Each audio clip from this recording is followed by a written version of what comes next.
प्रश्नकर्ता ने प्रश्न किया कि हम प्राय बहुत महापुरुषों को देखें कि बहुत बुरा कष्ट भोगना पड़ता है संतों को, ऐसा क्यों?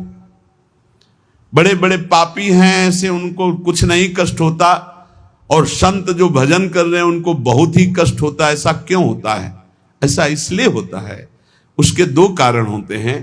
पहला तो इतने करुणा में होते हैं कि वो अपने जनों के आगामी प्रारब्ध को देख लिया और वो जान भी नहीं पाया और प्रारब्ध को घसीट कर अपने शरीर पे डाल लिया और भोग लिया। इतना करुणा में हृदय होता है कि अनंत माताओं का हृदय भी उतना करुणा में नहीं होगा। कोई जान नहीं सकता इस बात को। वो देखा कि हमारे अमुक जन पर प्रारब्ध का आक्रमण होने वाला है, तो प्रारब्ध तो मिटाया नहीं जा सकता, भोगा जा सकता है, तो आओ हम भोगने के लिए तैयार हैं, और वो उनके प्रारब्ध को ले लेते हैं। दूसरा, अनंत जन्मों का हिसाब बराबर होना है, भगवत प्राप्ति होनी। अब आखिरी जन्म है तो जो हिसाब है अनंत जन्मों का, पहाड़ का पहाड़ जमा था, छोटा छोटा भोग भोगते हुए, तो उनको लगता है कि जो संत महात्मा उनको बहुत कष्ट है। बिल्कुल कष्ट नहीं है, केवल प्रारब्ध भोग की लीला। वो दो प्रकार की, एक करुणा करके अपने जनों के प्रारब्ध को ले लेना, एक दूसरा अपने अनंत जन्मों के प्रारब्ध को भोग कर पवित्र होकर भगवान के धाम जाना। दूसरा, जो पापात्मा जन है उनके जो वर्तमान के पाप हैं और पूर्व के पुण्य उनके काम कर रहे हैं, इसलिए उनको कष्ट नहीं दिखाई दे रहा। लेकिन जब पूर्व का पुण्य समाप्त हो जाएगा, वर्तमान का पाप और पूर्व का पाप लगे, तब उनकी दुर्गति हो जाएगी। तो ऐसे ही जब हम धाम में या नाम जपने में या भक्ति में चलते हैं तो लोग हमारा उपहास करते हैं, लोग हमें कटु वचन बोलते हैं, उनको द्वेष होता है भक्तों से, वो निंदा करते हैं। तो दुर्वाच्यानि सहस्रशा परिभवान नीचै कृतान कोटिशो। करोड़ों प्रकार से कोई हमें दुर्वचन कहे तो भी हमको चुप रहना है। क्यों चुप रहना? हमें अपना काम बनाना है। वो दुर्वचन बोलेगा हमारे पाप नष्ट हो जाएंगे, हृदय में जलन होगी ना तो हमारा हृदय पवित्र होगा। हृदय भगवान के लिए सुंदर महल है, सुंदर निकुंज है। नारायण या गौर श्याम को हृदय निकुंज बसइए। बहुत कूड़ा करकट जमा कर लिया गलती करके, उसका नाश होगा। दुर्वाच्यानि सहस्रशा परिभवान नीचै कृतान कोटिशो। नीच पुरुष द्वारा करोड़ करोड़ प्रकार से तुम्हें कष्ट दिया जाए, गाली दे रहे हैं, निंदा कर रहे हैं, उपहास कर रहे हैं, ऐसा व्यवहार कर रहे हैं जो हृदय को जला रहा है। ए सह जाना, पलट कर जवाब मत देना, बहुत जल्दी तुम्हारा हृदय पवित्र हो जाएगा और तुम सदा सदा के लिए सुखी हो जाओगे, और वो जो बोल रहा है वो दुखी हो जाएगा। उमा क्षमा सापहुते भारी। तुम चुप रहो, मत बोलो। भक्ष्याक्षादन वास कुट्य मिलना दुखान्यलम कोटिशा। हो सकता है कि तुम्हें भोजन आदि की व्यवस्था हो, वास की सही व्यवस्था न हो, गर्मी सर्दी आदि सहनी पड़ रही, चुपचाप सह लो। थोड़े दिन का जीवन है, भगवत प्राप्ति करनी है। धाम में ऐसी निष्ठा से रहो, भोजन भी नहीं मिलेगा, कष्ट भी मिलेगा, गालियां मिलेंगी, तो भी हम धाम को नहीं छोड़ेंगे। कामाद्यैरति पीड़या च मनसो वैकल्यमात्यंतिकम। अब इतने बड़े भजनानंदी तो नहीं है कि हम काम विजयी हों, तो ये काम आदि दोष हमारे हृदय को जलाएंगे, पीड़ा देंगे, पर हम किसी से कहेंगे नहीं और कोई चेष्टा नहीं करेंगे, सह जाएंगे। वैकल्य मात्यंतिकम, भारी विकलता होने पर भी हम किसी से नहीं कहेंगे, हम कोई चेष्टा नहीं करेंगे, हम सह जाएंगे। ये सोढ़्वापि वसंत के लिविपने कृष्णश्च तेभ्यो नमः।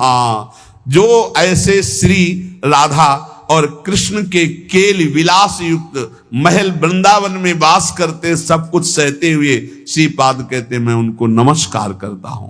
दोषान्न स्थिर जंगमेशु कलयन कस्यापि नो द्वेजयन।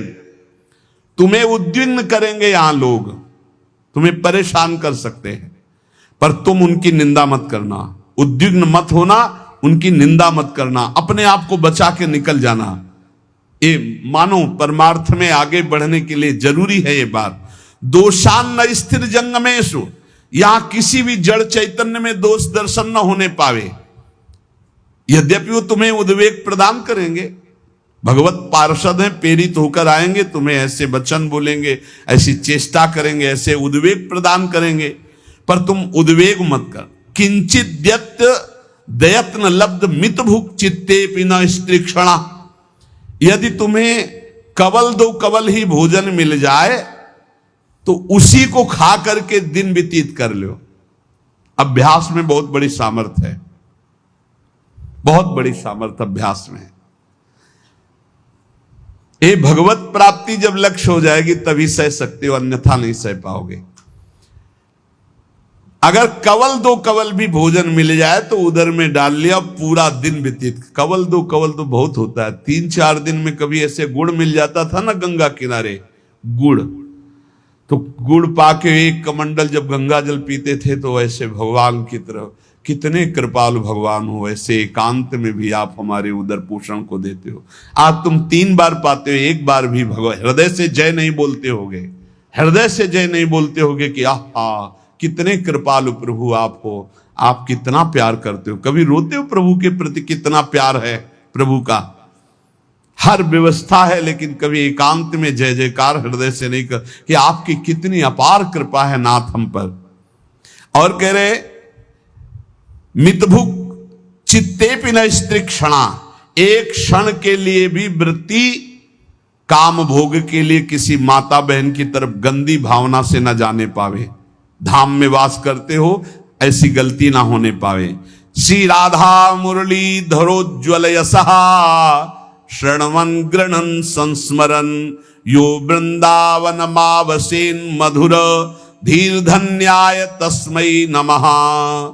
जो हर समय राधा मुरलीधर का निरंतर नाम जप करता है, यशोगान करता है, किसी माता बहन की तरफ काम भाव से एक क्षण भी नहीं देखता है, थोड़ा कवल दो कवल मिल जाए उसी से काम चला लेता है, रात दिन भजन में है पर लोग उसे गाली देते हैं, लोग उसको दुर्वचन बोलते हैं पर वो कुछ नहीं बोलता, सह जाता है। तो श्रीपाद कह रहे हैं धन्याय तस्मै नमः, वो धन्य हो गया, मैं उसे नमस्कार करता हूं। ऐसा हमारा जीवन श्रीधाम वृंदावन के प्रति समर्पित हो। भावना कभी मिथ्या या कल्पना नहीं होती। उपासक को भाव से ही रसास्वादन मिलता है। भावोत्सवेन भजताम रसकाम धेनुम तम राधिका चरण रेणु माम स्म। यदि भाव नहीं उत्पन्न हुआ तो अभी जीवन सुन। साधना की अवस्था में आपको लाभ मिला है क्या? भाव। भाव साधु को, साधक को, भक्त को, उपासक को उपलब्धि हुई है तो क्या उपलब्धि हुई? भाव।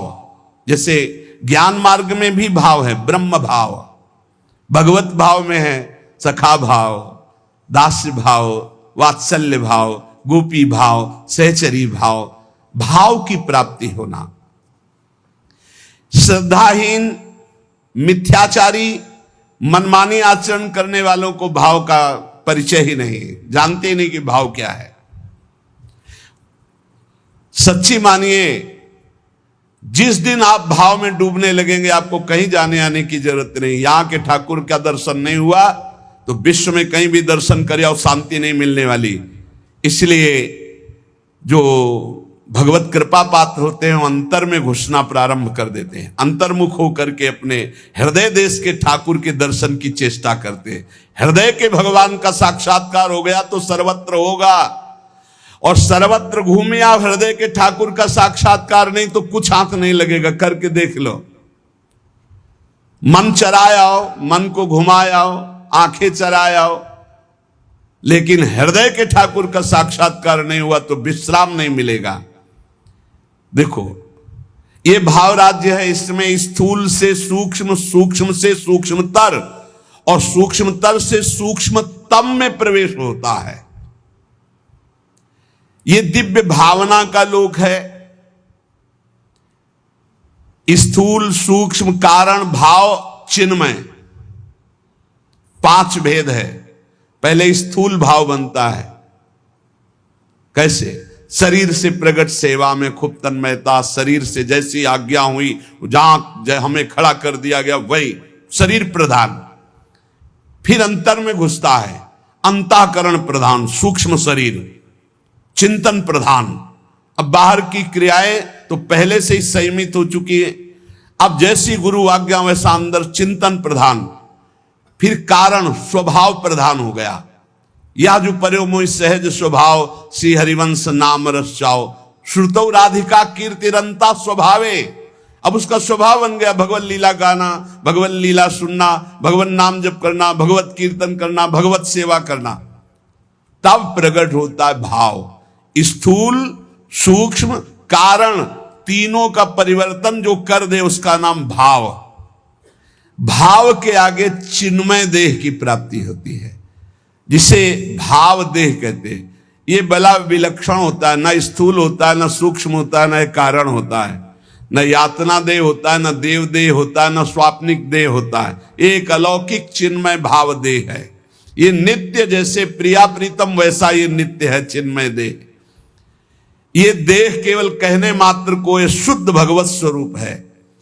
इसमें देह जनित कुछ नहीं है, हड्डी मांस या पुरुष स्त्री के चिन्ह ये सब नहीं है भाव देह में। अब आप विचार कीजिए, ये जो लीलाएं हैं ये चिन्मय देह से हो रही है, जहां ना स्त्री चिन्ह है, ना पुरुष चिन्ह है, ना रक्त है, ना मांस है, ना मज्जा है, ना हड्डी है, ना विकार है।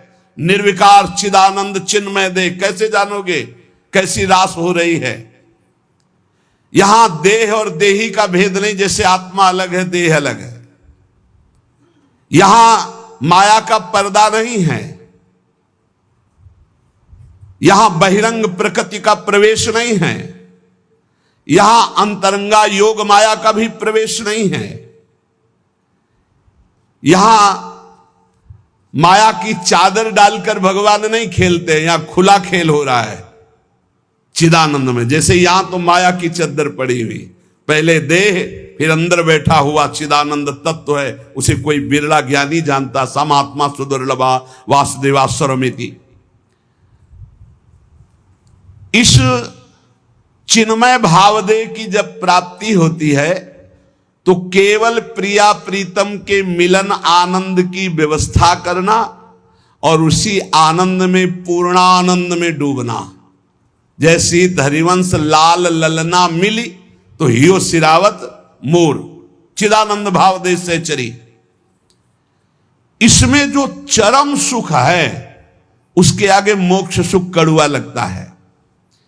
यह रहस्य तभी खुलता है जब दिव्य लीला राज्य के भावरस में डूबे हुए किसी भावुक महापुरुष की शरणागति मिल जाए और उनकी बताई हुई उपासना के क्रम से स्थूल शरीर, सूक्ष्म शरीर, कारण शरीर तीनों से परे भाव, भाव से भी गाढ़ भाव दे चिदानंदमय की प्राप्ति, तब इस लीला में प्रवेश हुआ।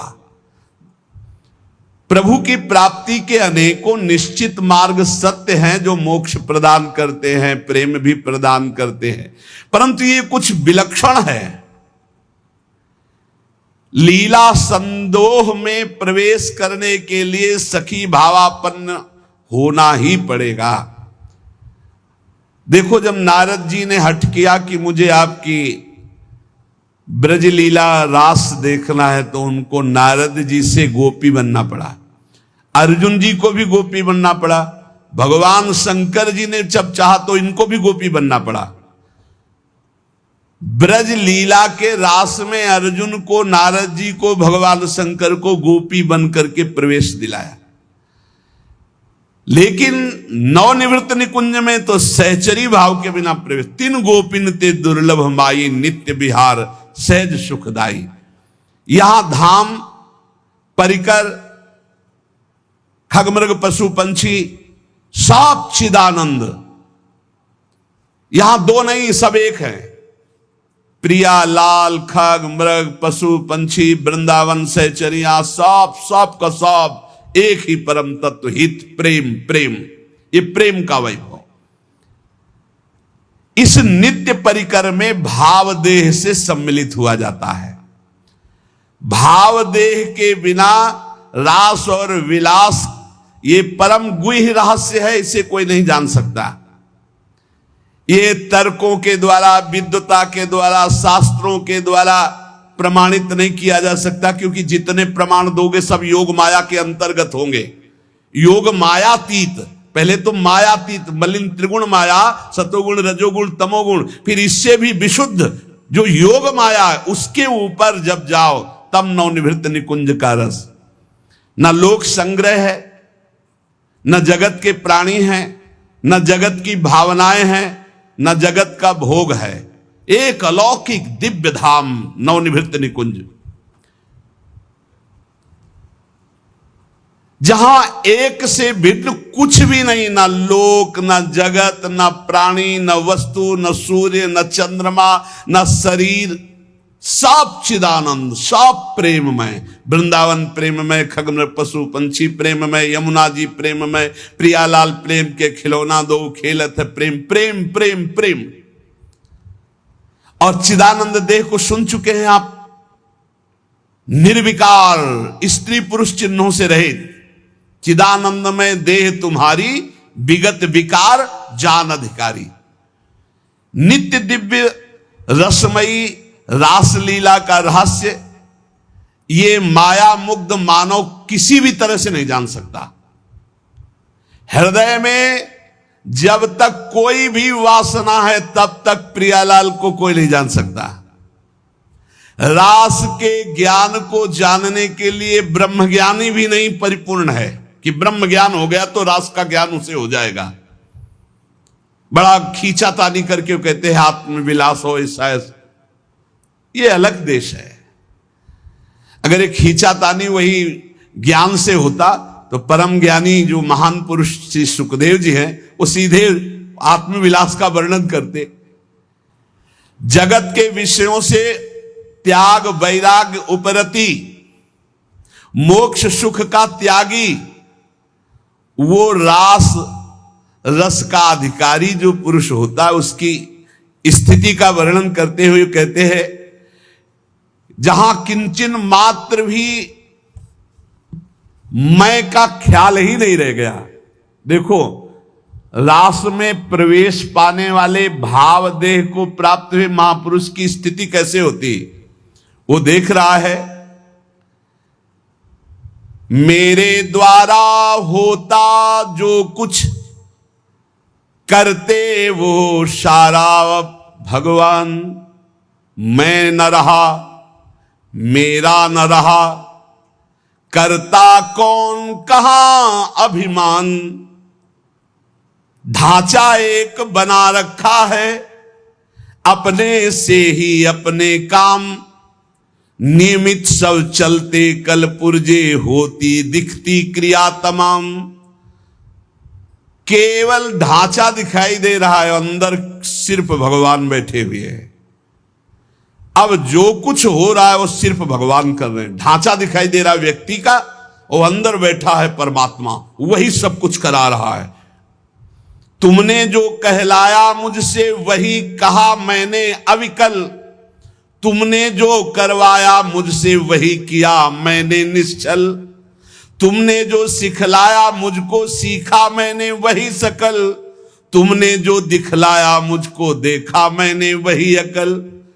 ये जो कुछ भी कहा क्रिया सीखा देखा मैंने प्रीतम, सो सब तुमने ही अपने में अपनी की लीला उत्तम। तुमने जो कहलाया मुझसे वही कहा मैंने अविकल, तुमने जो करवाया मुझसे वही किया मैंने निश्चल। ये उस जो भावदेव को प्राप्त हो रहा है, किंचन मात्र हम नहीं रह गया, वो देख रहा है प्रभु करा रहे हैं। मन मति कैसे होते मुझ में जब मैं ही हूं नहीं स्वयं, बना तुम्हारा सुख सदन तुम्ही से रहते हरदम।